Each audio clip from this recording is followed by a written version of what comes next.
Right, what they loved most about their world, what they dreamed of beyond winning. The answers revealed more than the trials ever could. Many were daughters of great families, pushed into the right for duty or status. Some believed Jason to be a sacred figure. Others saw him as a chance to rise. But Thaleia, when Jason finally approached her during a quiet moment near the garden dome, said something that caught him off guard. "I don't want to win you," she said plainly. "I want to understand why we need you. Only then can I decide if I should even compete." Her honesty was refreshing, even bold, and Jason found himself drawn to her calm clarity. As the trials continued, some testing physical skill, like the wind climb across invisible steps, others testing the soul, like the mirror room that showed. One's deepest regret, Jason noticed a change in the atmosphere. Whispers spread among the watchers. Some saw Jason's favor toward Thaleia. Others saw it as weakness. There were traditions, and Jason, an outsider, had begun to shape something sacred with mere human curiosity. Yet not everyone resented it. The younger generation of Virelians, especially the scholars and artists, began to admire Jason's way of thinking, his questions, his desire for fairness, and his refusal to treat anyone as lesser. It stirred something ancient, something the Virelians had long buried beneath duty and elegance. In one surprising twist, Jason was asked by the council to participate not in a trial, but in observing the true sight, a moment where each finalist would present something deeply personal, their own belief about what legacy they wished to leave. One by one, the remaining contestants stepped forward, each with a story, a vision, or a creation. There were poems, sculptures made of light, tales of ancestors, and dreams of distant galaxies. When Thaleia stood before them, she did not speak at first. She simply released a small cube that opened into a hologram showing a garden, Jason's garden from Nebraska, recreated perfectly from memory. "This," she said, "is what moved me. Life that is quiet, not for war or power, but for growth. That is what I want to protect." The chamber was still, and Jason felt something stir in his chest: pride, humility, and something else he couldn't name. But not all were pleased. A noblewoman from the House of Rillan, second in ranking, rose in protest, accusing Thaleia of manipulation and Jason of interference. The council grew tense. Voices rose in formal tones, carefully veiled but clearly sharp. The high matron raised her hand, commanding silence, and addressed the crowd. "This right was created to earn honor, not to silence it," she said. "But now a new challenge begins, one that only the seed-bearer can decide." Jason looked around, eyes wide. He had not expected this. But the matron turned to him with calm authority and declared, "From this moment, you are the judge of the final trials." The lights dimmed, and the crowd fell into a breathless hush. Jason, once a simple gardener from Earth, now stood as the deciding voice in the most sacred ritual of an ancient race. And far across the arena, Thaleia met his eyes not with desperation, but with calm readiness for whatever came next. Jason never imagined that being a judge would feel more like walking through a storm than sitting in power. The moment he was named the deciding voice in the final trials, the atmosphere in the Virelian arena shifted, not with chaos, but with sharp tension hidden beneath polite silence. Every glance toward him now carried weight, not just admiration, but expectation, strategy, and for some, hidden calculation. No longer was he simply the honored guest from Earth. Now he was the hinge upon which the hopes of an entire civilization turned. For the first time since his abduction, Jason felt the true pressure of this strange role, not because of fear, but because he could see how much this meant to them. The final trials were no longer about who could win, but about who could connect, who could show something real, something worth building a future with.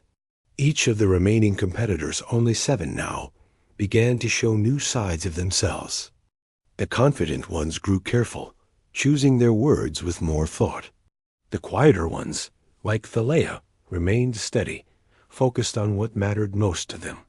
Jason was given a private chamber near the heart of the ship, with scrolls, memory, crystals, and histories of the Varelian people, so he could learn more and judge wisely.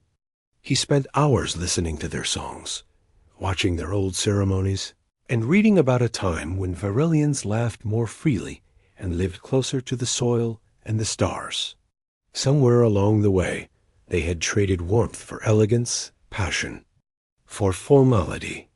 That was what he began to see, not just in the records, but in the people themselves.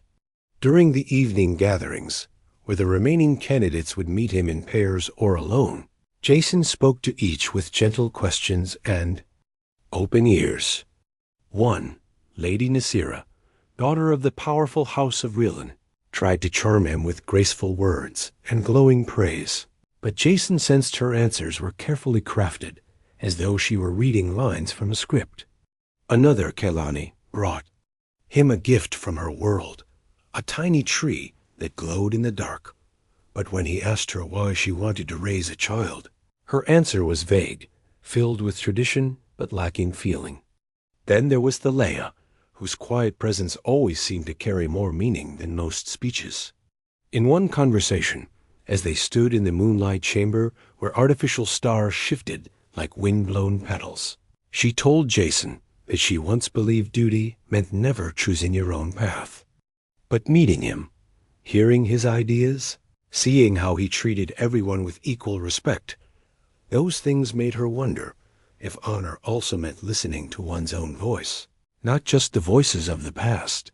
Jason found himself opening up to her, sharing stories from Earth, his greenhouse, his love for planting things that took years to grow, his belief that life was not about winning, but about tending something with care.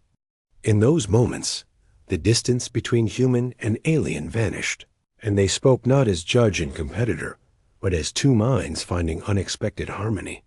Yet not all were pleased by this closeness. Whispers grew louder, though still wrapped in Varelian grace. Some nobles believed Jason was becoming biased. Others feared that his earth-born ideas would break the old ways. Behind the scenes, the council met in private, discussing whether to limit Jason's influence. One evening, as he returned to his quarters, he found his door sealed by a layer of frost, an old Varelian gesture of warning. The AI who served the ship, a gentle presence named Eri, explained that factions were forming. Some supported Jason's new ideas, while others saw him as a threat to centuries of order. They fear what they do not yet understand, Eri said softly, projecting an image of blooming earth flowers across his wall to comfort him. Jason didn't sleep that night. Instead, he wrote notes, thoughts, questions, hopes, until the sky shifted color to welcome a new day. During the next trial, the competitors were asked not to perform, but to build something, a tool, a structure, or an idea that could help preserve the Varelian legacy.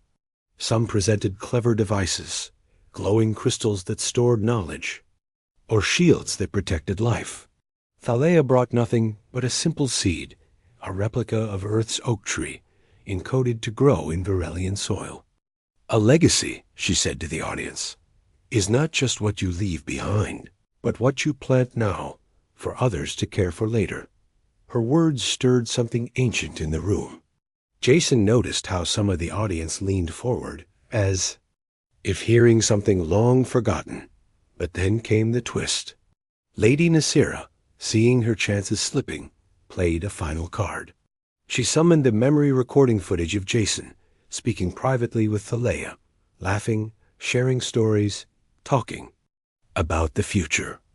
Though innocent, the clip was carefully edited to suggest favoritism. The room grew still, and the council watched him with unreadable eyes. Jason stood, not with anger, but with steady calm.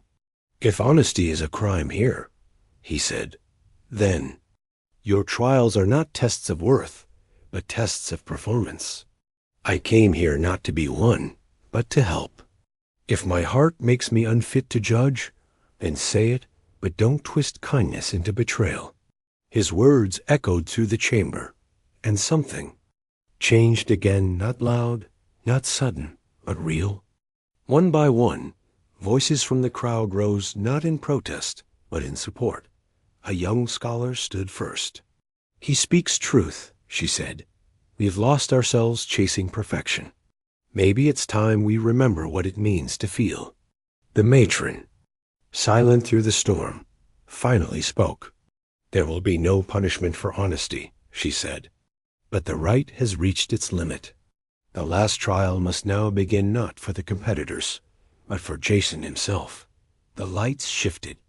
The stage cleared, and a single voice, ancient and echoing, declared from above, "Seed-bearer of earth, choose not the one you favor, but the future you wish to shape." Jason stood alone in the center, the stars above, the hopeful faces around him, and one thought burning in his mind. What if this wasn't about who wins, but about what kind of world they could grow together?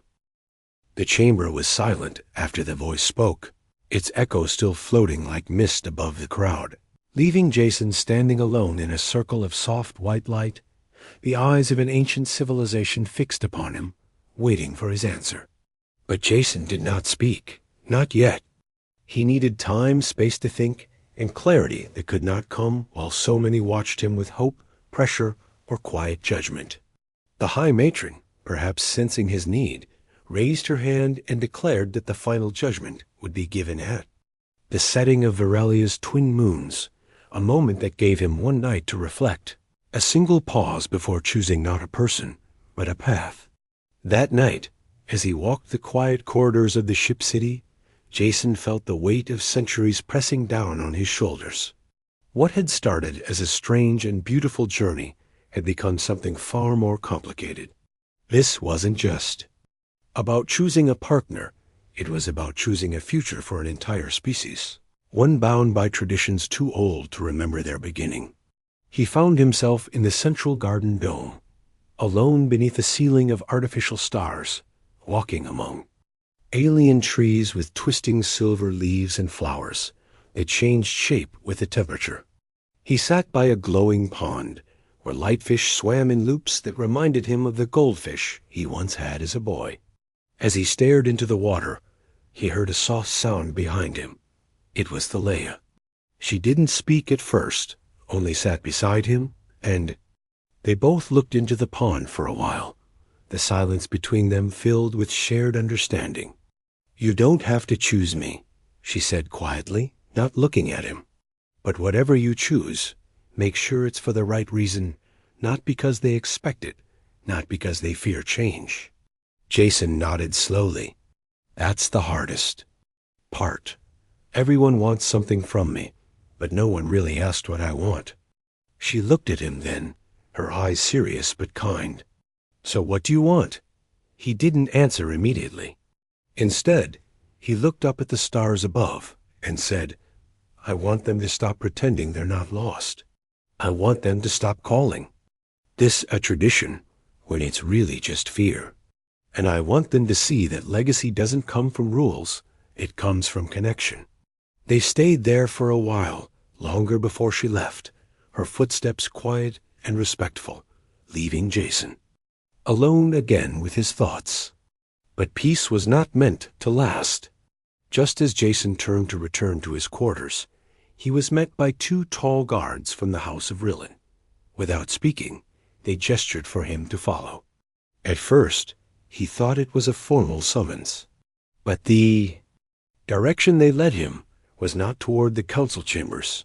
It was downward, deeper into the ship, into areas he hadn't seen before. The walls here were darker, colder, pulsing with hidden energy. When he questioned them, they said nothing. Then he saw the crystal cell, empty but prepared.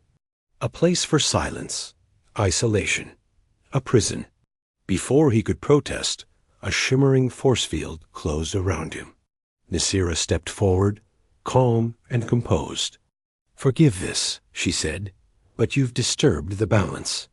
The matron may accept your thoughts, but others do not. You're not a judge anymore. You're a disruption." Jason, instead of panicking, simply folded his arms and asked, "Is this what your people want? Or just what your pride wants?" Nasira's smile was thin. "We cannot risk our future on one man's dreams."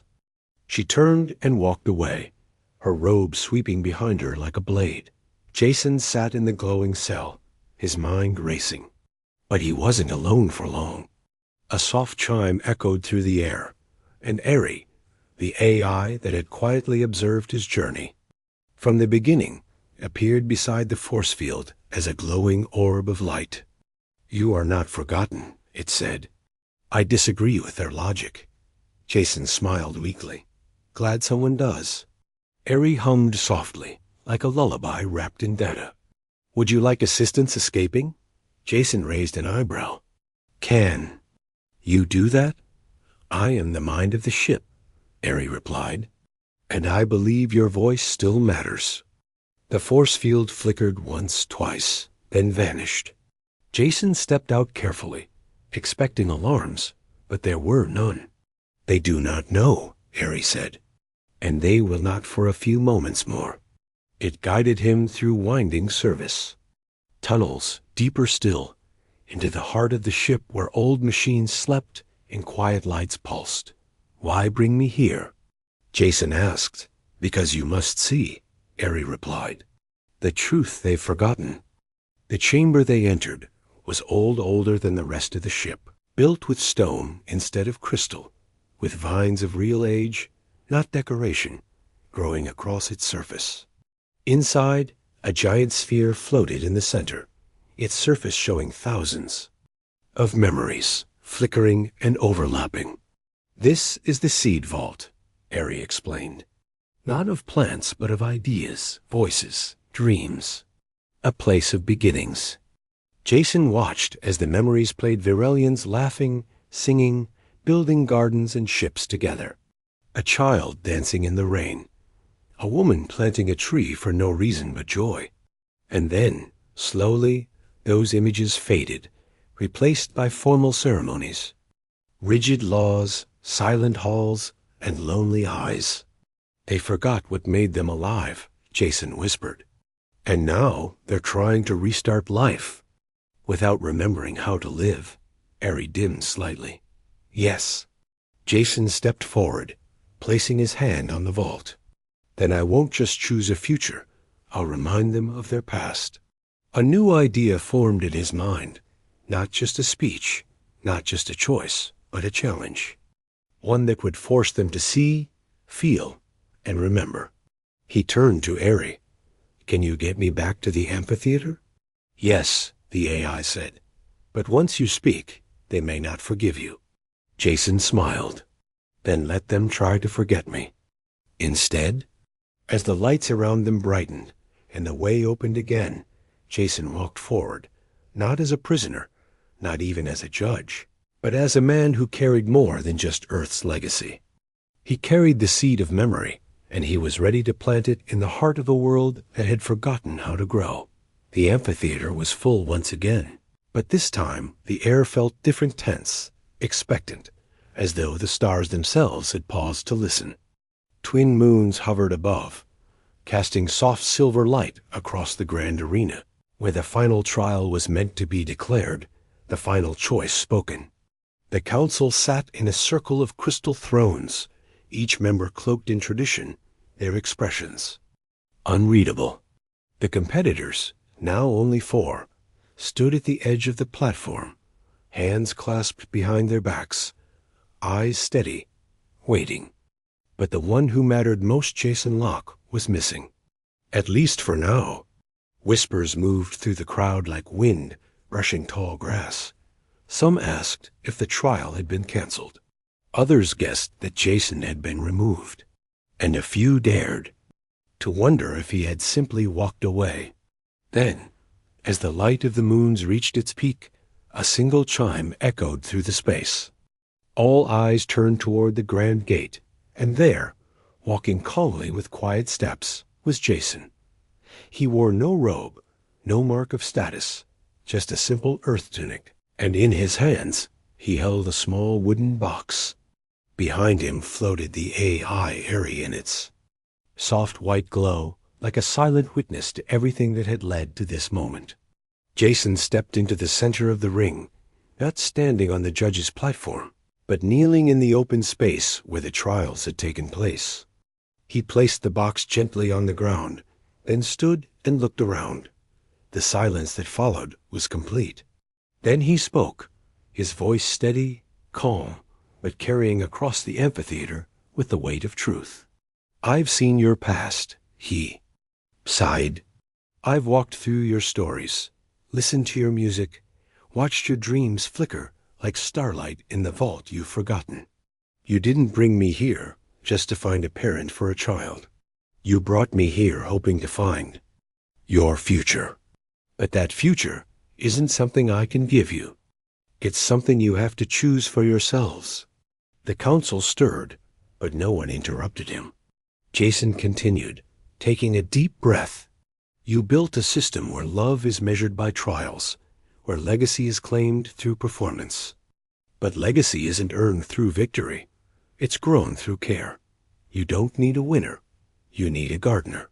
With that, he opened the wooden box. Inside was a handful of dark, rich earth soil, and nestled within it, a tiny sprout with green leaves just beginning to unfurl. A few in the crowd gasped. Some didn't understand. Others leaned forward, curious. Jason smiled softly. "This is a seedling from my greenhouse. It's nothing special on Earth, but here it's a beginning. It doesn't win contests. It doesn't compete. It just grows, slowly, patiently. And one day, if cared for, it becomes something beautiful." He paused, letting the silence speak before him. "You asked me to choose someone. But I won't, because the real choice isn't about who stands beside me.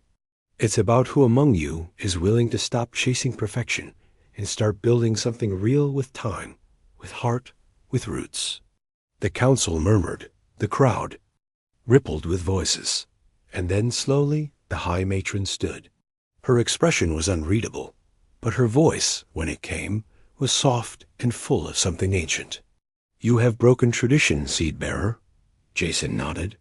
"I have. And yet," she said, "you've reminded us of truths even older than the right." She looked at the other council members, who each nodded in silence. Then she turned to the competitors, including Thalea. "The right of proving is ended. No one is chosen. No one is claimed. From this day, we shall grow a new way together." There was a moment of stunned quiet. Then Thalea stepped forward, not as a victor, but as an equal. She looked at Jason and gave a slight smile. "Then let's plant something worth remembering."